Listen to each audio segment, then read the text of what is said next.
ভারতের ইতিহাসে এমন এক ধন সম্পদের গল্প আছে যার মূল্য আজকের দিনে হাজার হাজার কোটি টাকা। কিন্তু সবচেয়ে অবাক করার বিষয় হল এই সম্পদ একদিনেই হঠাৎ গায়েব হয়ে যায়। না, এটা কোনো সিনেমার প্লট নয়, এটা বাস্তব ইতিহাস। মুর্শিদাবাদের হারানো ধন ভারতের সবচেয়ে পুরনো এবং সবচেয়ে বড় অমীমাংসিত রহস্যগুলোর একটি।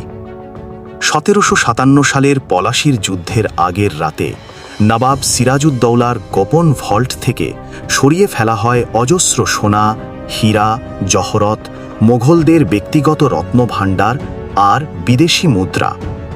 এই সম্পদের পরিমাণ এতটাই বেশি ছিল যে ইউরোপীয় পর্যটকরা লিখেছেন মুর্শিদাবাদ তখন লন্ডন, প্যারিসকেও ছাড়িয়ে যেত সমৃদ্ধিতে।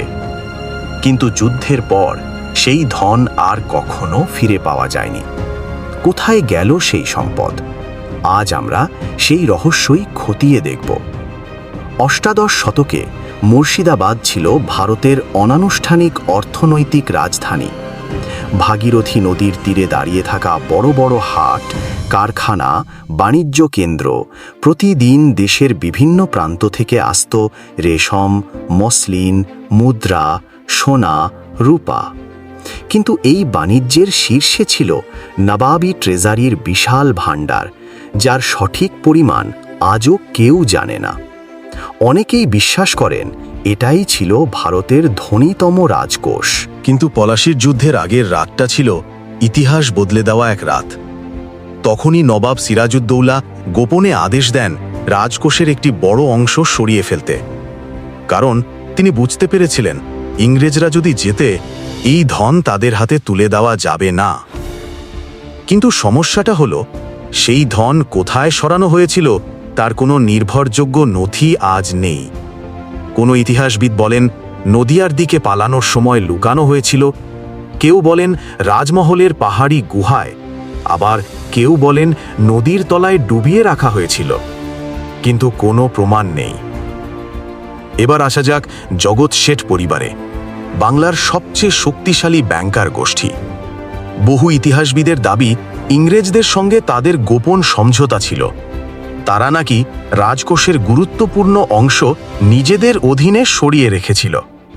কিন্তু পলাশির পর পরিস্থিতি এমন মোড় নেয় যে ইংরেজরা নিজেরাই জগৎ শেঠের ওপর হামলা চালিয়ে প্রচুর সম্পদ নিয়ে যায়।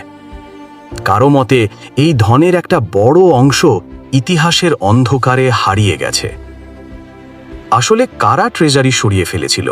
সিরাজ, না জগৎ শেঠ, না কোম্পানির ভেতরের কেউ? এই প্রশ্নের উত্তর এখনো অধরা। ইস্ট ইন্ডিয়া কোম্পানির সরকারি নথিতে লেখা আছে পলাশির পর নবাবের ধন ইংরেজরা ফোর্ট উইলিয়ামে পাঠায়। কিন্তু আশ্চর্যের বিষয়, সেই নথির হিসাব মিলছে না। রাজকোষে যে পরিমাণ ধন ছিল বলে ধারণা করা হয়, ইংরেজদের রিপোর্টে তার অর্ধেকও নেই। তাহলে বাকি ধন গেল কোথায়?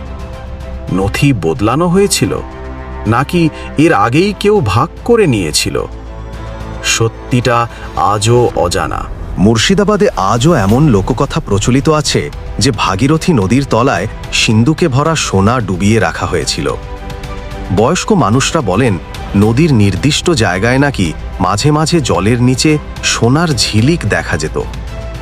যদিও আধুনিক আর্কিওলজিক্যাল সার্ভে এমন কোনো প্রমাণ পায়নি, কিন্তু চোরা কারবারিরা এখনও গোপনে নদীর তলায় খোঁড়াখুড়ি করে। এতেই বোঝা যায় রহস্যটা কতটা জীবন্ত। আরও আছে সিল করা টানেলের গল্প। হাজারদুয়ারি প্যালেসের নিচে নাকি আছে গোপন পথ, যেগুলো আজও খোলা হয়নি। কাটরা মসজিদের নিচে সিল করা কক্ষ আছে, যেগুলোতে কিছু পাওয়া যেতে পারে, কিন্তু সেগুলো খোলা হলে স্থাপত্যের ক্ষতি হতে পারে বলে নিষেধাজ্ঞা আছে। অনেক স্থানীয় গবেষকের মতে রাজকোষের কিছু অংশ হয়তো এই সিল করা অংশেই লুকিয়ে আছে, কিন্তু সত্য প্রমাণ করার উপায় নেই। সব বিশ্লেষণ শেষে একটা কথা স্পষ্ট: পলাশির পর মুর্শিদাবাদের বিপুল ধন সম্পদ রহস্যময়ভাবে অদৃশ্য হয়ে যায়। সরকারিভাবে যা পাওয়া গেছে তা একদমই অসম্পূর্ণ। যে কয়েকজন আসল সত্য জানতেন সিরাজ, মীর জাফর, জগৎ শেঠ তারা কেউই পুরো সত্য প্রকাশ করেননি। ফলে আজও প্রশ্নটা খোলা রয়ে গেছে, ধন কি সত্যিই নদীর তলায় ঘুমিয়ে আছে? ইংরেজরা সব লুট করে নিয়ে গেছে, নাকি রাজ পরিবার বা ব্যাংকার গোষ্ঠীর হাতে ভাগ হয়ে গেছে? সত্যিটা আজও অজানা। ভারত 260 বছর ধরে এই রহস্যের উত্তর খুঁজছে, কিন্তু আজও কোনো নিশ্চিত প্রমাণ নেই। আর এই কারণেই মুর্শিদাবাদের হারানো ধন ভারতের ইতিহাসের সবচেয়ে আকর্ষণীয় ও অমীমাংসিত রহস্যগুলোর একটি। আপনার কি মনে হয়, আসল সত্য কোনটা? আপনার মতামত কমেন্টে লিখে জানাতে ভুলবেন না। আরও এরকম অজানা গল্প শুনতে ফ্রম দ্য হিস্ট্রি পেজকে সাবস্ক্রাইব করতে ভুলবেন না।